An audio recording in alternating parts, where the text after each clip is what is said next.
শিক্ষার্থীরা তোমাদের বার্ষিক পরীক্ষার প্রশ্নপত্র পেতে ক্লাস 6 to 9 এক্সাম হেল্প গ্রুপে জয়েন করো। এই গ্রুপে জয়েন করে তুমি বিভিন্ন স্কুলের প্রশ্নপত্র দেখে পরীক্ষার জন্য ভালো প্রস্তুতি নিতে পারবে। ফেসবুকে ক্লাস 6 to 9 এক্সাম হেল্প লিখে সার্চ করলেই আমাদের গ্রুপটি পেয়ে যাবে। এই ভিডিও ডেসক্রিপশনেও গ্রুপটির লিঙ্ক দেওয়া থাকবে। আসসালামু আলাইকুম। অষ্টম শ্রেণীর প্রিয় শিক্ষার্থীরা, তোমাদের এবার বার্ষিক পরীক্ষায় সিভি নামে একটি আইটেম রয়েছে। তো ইতোমধ্যেই একটি ক্লাসে কোর্সটিকায় আমি তোমাদের সাথে আলোচনা করেছিলাম যে কিভাবে সিভি লিখতে হয়। তোমরা অনেকেই সেখানে কমেন্ট করে আমার কাছে জানতে চেয়েছো যে একটা সিভি পড়ে কিভাবে অনেকগুলো সিভি তৈরি করা যায়। তো আজকের ক্লাসে মূলত সেই বিষয়টি নিয়েই আলোচনা করব যে কোনো একটি সিভি তোমরা শিখে সেই একটা সিভি অনুযায়ী তোমরা আরও অনেকগুলো সিভি তৈরি করতে পারো। তো আমরা মূলত এখানে যেই নিয়মগুলো রয়েছে, আমাদের যে নির্দেশনা দেওয়া হয়েছিল এনসিটিভি থেকে, সেই নির্দেশনাটি ফলো করে তারপরে আমরা সিভি লিখব। এখানে যে নির্দেশনা দেওয়া হয়েছিল সেই নির্দেশনাগুলো প্রথমে একটু পড়ে শোনাচ্ছি। তোমাদেরকে সিভিতে উল্লেখ করতে হবে create a header with contact information. তোমাদের সিভিতে একটি হেডার তৈরি করতে হবে এবং সেখানে তোমাদের কন্ট্যাক্ট ইনফরমেশন বা তোমাদের যেই যোগাযোগের তথ্য সেগুলো দিতে হবে।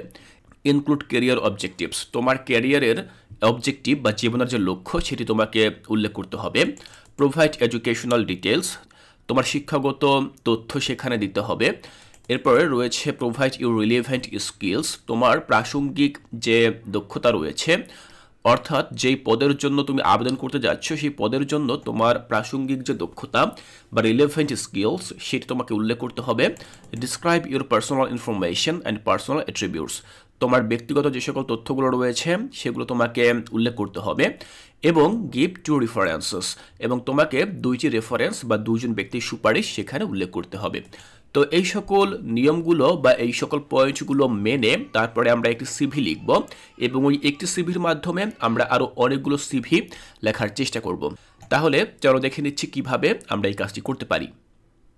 শিক্ষার্থীরা, সিভি লেখার শুরুতেই আমাদেরকে একটি কভার লেটার যুক্ত করতে হবে। তো কভার লেটার যুক্ত করা খুবই সহজ, তাই প্রথমে আমরা কভার লেটারটি দেখে নেব। দেখো, আমরা তারিখ লিখব, যেই তারিখে তুমি সিভিটি লিখবে সেই তারিখটি লিখবে। আমি এখানে 30 নভেম্বর 2024 লিখলাম, তারপরে তারপর লিখবে তুমি ডিরেক্টর, টু দ্য ডিরেক্টর, অর্থাৎ তুমি কার কাছে এই অ্যাপ্লিকেশনটি করছো তার পদের নাম এখানে লিখবে। এরপরে তুমি লিখবে প্রতিষ্ঠানের নাম। দেখো, আমি এখানে লাল রং দিয়ে চিহ্নিত করে দিয়েছি ব্র্যাকেটের মধ্যে। তো এখানে আমি কোনো প্রতিষ্ঠানের নাম লিখিনি। তুমি কি করবে, তুমি প্রতিষ্ঠানের নাম লিখবে, যে প্রতিষ্ঠানের নামটা তোমার প্রশ্নপত্রে উল্লেখ থাকবে তুমি সেটাই এখানে লিখে দিবে। এরপর হচ্ছে ঠিকানা, অর্থাৎ সেই প্রতিষ্ঠানটা কোন জায়গায় অবস্থিত তার একটা ঠিকানা তুমি এখানে লিখবে। এরপরে সাবজেক্টে তুমি লিখবে কি, দেখো, application for the post of a. এরপরে আমি এখানে ব্র্যাকেটের মধ্যে পদের নাম লিখেছি, অর্থাৎ যেই পদের জন্য তুমি আবেদন করতে যাচ্ছ বা সিভিটি সাবমিট করতে যাচ্ছ সেই পদের নামটি এখানে লিখে দিবে। তো এখানে পদের নাম হতে পারে কম্পিউটার অপারেটর, এখানে পদের নাম হতে পারে অ্যাসিস্ট্যান্ট টিচার, এখানে পদের নাম হতে পারে লাইব্রেরিয়ান, এছাড়াও অ্যাকাউন্টেন্ট অফিসার, এরকম যে কোনো পদের নাম কিন্তু থাকতে পারে। তো তোমার প্রশ্নপত্রে যেই পদের জন্য আবেদন করতে বলা হবে তুমি এখানে সেই পদের নামটি লিখে দিবে। আমি ব্র্যাকেটের মধ্যে পদের নাম লিখেছি, তবে তুমি কিন্তু ব্র্যাকেট উল্লেখ করবে না, সেখানে তুমি সাধারণভাবে লিখে দিবে application for the post of a computer operator, application for the post of A accountant officer. তো এভাবে তুমি লিখে দিবে। এরপরে আমরা শুরু করব ঠিক এভাবে। দেখো, sir, I would like to inform you that from the advertisement published in the Daily Star newspaper on 15 September 2024, I came to know that you have some vacant post of, দেখো এখানে আমি আবার দিয়েছি পদের নাম ইন ইয়োর, প্রতিষ্ঠানের নাম। তো এই যে পদের নাম, এখানে তুমি আবার সেই পদের নামটি উল্লেখ করবে যেটি তুমি তোমার প্রশ্নপত্র দেখেছ। আর প্রতিষ্ঠানের নামটি আগেও জেনেছি আমরা, এই যে এখানে যে প্রতিষ্ঠানের নামটি আমরা উল্লেখ করব সে প্রতিষ্ঠানের নামটি আমরা এখানে লিখে দিব। বাস এতটুকুই। As an interested candidate, একজন আগ্রহী প্রার্থী হিসেবে I would like to apply for this post. Here is my curriculum vitae and other documents attached for your wise consideration.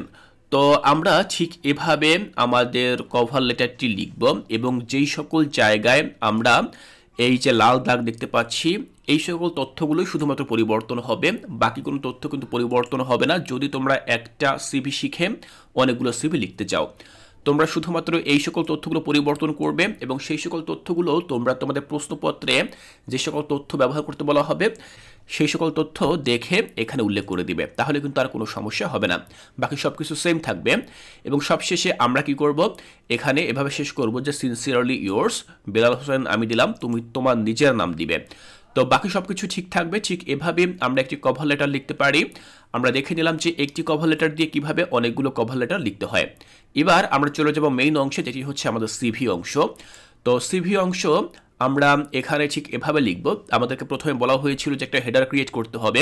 তো আমরা ঠিক এভাবে একটা হেডার অংশ ক্রিয়েট করব এবং সেখানে আমাদের যে ডকুমেন্টগুলো রয়েছে, আমাদের যে কন্ট্যাক্ট ইনফরমেশন, সেগুলো আমরা লিখব।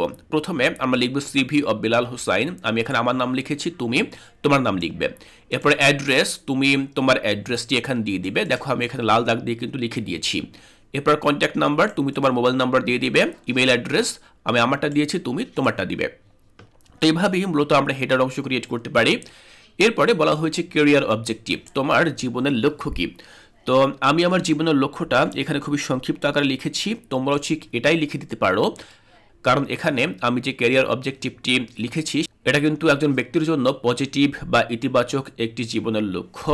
সুতরাং এটা কিন্তু তুমি সকল সিভিতেই ব্যবহার করতে পারো, এখানে কোনো পরিবর্তন না আনলেও চলবে। এরপরে আমরা চলে যাব পার্সোনাল ডিটেলসে, অর্থাৎ আমাদের ব্যক্তিগত যে সকল তথ্যগুলো রয়েছে সেই সকল তথ্যে। তো এটা কিন্তু তোমরা সকলেই জানো যে কিভাবে এটি পূরণ করতে হয়। নেম, তোমার নাম, এখানে তুমি তোমার নাম লিখে দিবে। ফাদার্স নেম, আমি আমারটা লিখে দিয়েছি, তুমি তোমারটা লিখে দিবে। তারপরে মাদার্স নেমও তোমার মায়ের নাম লিখে দিবে। ডেট অফ বার্থ, তোমার জন্ম তারিখ লিখে দিবে। অ্যাড্রেস, তুমি তোমার ঠিকানা লিখে দিবে। কন্ট্যাক্ট নাম্বার, তুমি তোমার ফোন নম্বর লিখে দিবে। আর ন্যাশনালিটিতে সবার বাংলাদেশি লিখে দিবে। তো এখানে আমি যে তথ্যগুলো উল্লেখ করেছি এগুলো কিন্তু হচ্ছে নমুনা তথ্য, তুমি এগুলো উল্লেখ করবে না। তুমি ব্র্যাকেটে আমি যেভাবে নির্দেশ দিয়েছি বা নির্দেশনা দেখিয়ে দিয়েছি তুমি ঠিক সেভাবে উল্লেখ করবে। এরপরে এডুকেশনাল ডিটেলসে চলে যাবে, অর্থাৎ তোমার যে শিক্ষাগত দক্ষতা বা শিক্ষাগত যোগ্যতা সেটি তুমি উল্লেখ করবে। তো এখানে আমি এক্সাম হিসেবে জেএসসি এসএসসি উল্লেখ করেছি। তুমি তোমার সিভির তথ্য অনুযায়ী আরও বেশি কিছু এখানে উল্লেখ করতে পারো। তুমি চাইলে এসএসসি, এইচএসসি, অনার্স, মাস্টার্স এগুলো যুক্ত করতে পারো। তো আমি এই সিভিটি একটু সংক্ষিপ্ত রাখার জন্য মূলত এভাবে উল্লেখ করেছি। তো জেএসসি এসএসসি এগুলো হচ্ছে এক্সাম, তারপরে বোর্ড, তুমি তোমার বোর্ডের নাম লিখবে, গ্রুপের নাম লিখবে, পাসিং ইয়ার লিখবে, রেজাল্ট লিখবে। দেখো এখানে যে তথ্যগুলো এগুলো কিন্তু কারোর সাথেই মিলবে না, এমনকি তুমিও কিন্তু নিজের সঠিক তথ্যগুলো এখানে লিখতে পারবে না। কারণ এই যে পাসগুলো এগুলো কিন্তু তোমার এখন পর্যন্ত হয়নি, তুমি কিন্তু এগুলো এখন পর্যন্ত অর্জন করোনি। সুতরাং এগুলো কিন্তু তোমাকে একটু বানিয়ে লিখতে হবে বা নমুনা তথ্য হিসেবে তোমাকে উল্লেখ করতে হবে। সুতরাং তুমিও এটি এভাবেই উল্লেখ করে দিবে। এরপরে এখানে রিলেভেন্ট স্কিলস, দেখো এই রিলেভেন্ট স্কিলসই মূলত একটু সমস্যা হতে পারে তোমাদের। রিলেভেন্ট স্কিলস হচ্ছে প্রাসঙ্গিক দক্ষতা, অর্থাৎ তোমাকে যেই বিষয়ের উপরে আবেদন করতে বলা হবে বা যেই পদের জন্য আবেদন করতে বলা হবে ওই পদের সাথে তোমার যে রিলেভেন্ট স্কিলস সেটি তোমাকে উল্লেখ করতে হবে। তো এখানে মূলত আমাদের যে অ্যাপ্লিকেশনটি ছিল, এই যে সিভির যে বিষয়বস্তু সেখানে কিন্তু বলা হয়েছিল গার্ডেনার প্রয়োজন। দেখো স্কিলড অ্যান্ড কোয়ালিফাইড গার্ডেনার্স, অর্থাৎ একটা প্রজেক্টের জন্য সেখানে দক্ষ এবং উপযুক্ত মালি প্রয়োজন। মালি কারা? যারা গাছপালা রোপণ করে, গাছপালা পরিচর্যা করে, দেখাশোনা করে, তারাই হচ্ছে মালি বা গার্ডেনার। তো এজন্য কিন্তু আমি এখানে গার্ডেনারের যে প্রাসঙ্গিক দক্ষতাগুলো রয়েছে সেগুলো কিন্তু উল্লেখ করেছি।